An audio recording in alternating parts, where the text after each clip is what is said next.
দেখো, এমন ভাবে ধরতে হয়, এমন ভাবে ফেলতে হয়, আর এমন ভাবে জ্বালাতে হয়। আমি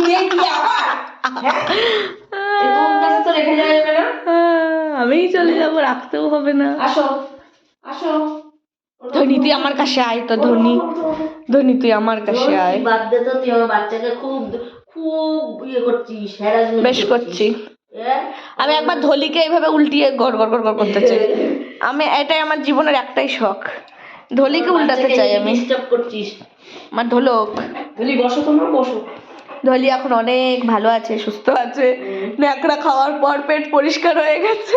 পায়খানার সাথে এরকম 2 হাত ন্যাকড়া বের করেছে, আর মুখ দিয়ে তো বমি করে বের করেছে। এত সাবধানে রাখার পর ন্যাকড়াটা খেলো কি করে মা? যেখানে রেখে গেছি ওর মধ্যে খাবার খাওয়ানো হয়েছিল না বাচ্চাকে, তা আমি জানি ও খাবে না, কয়েকদিন 2 রাত রেখেছি, 3 রাতের রাত ওই করেছে। দুধু খাচ্ছে, দুধু বেরোক চায় না বেরোক, আওয়াজ তো খানিক বেরোয়, কত কত চত পথ। বলি বসো, দেখো খোতনের মুখ পুরো আটকে রয়েছে। শুয়ে শুয়ে দাও মা, শুয়ে শুয়ে। হ্যাঁ, এই তো তুমি তুই একবার উল্টিয়ে এসো, আমি তোর পেট ধরবো। শুয়ে পড়ো, তুমি তোমার ছোনা মা।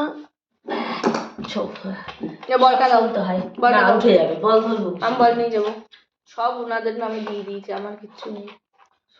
ঘুমু দাও এবার। গলাটাই মনে হয় একটুখানি অ্যালার্জি মতন হয়েছে, বুঝেছো? গলায় গলায়। হ্যাঁ, ওই জায়গাটা লোম নেই তো, লোমটা উঠেছে চুলকে।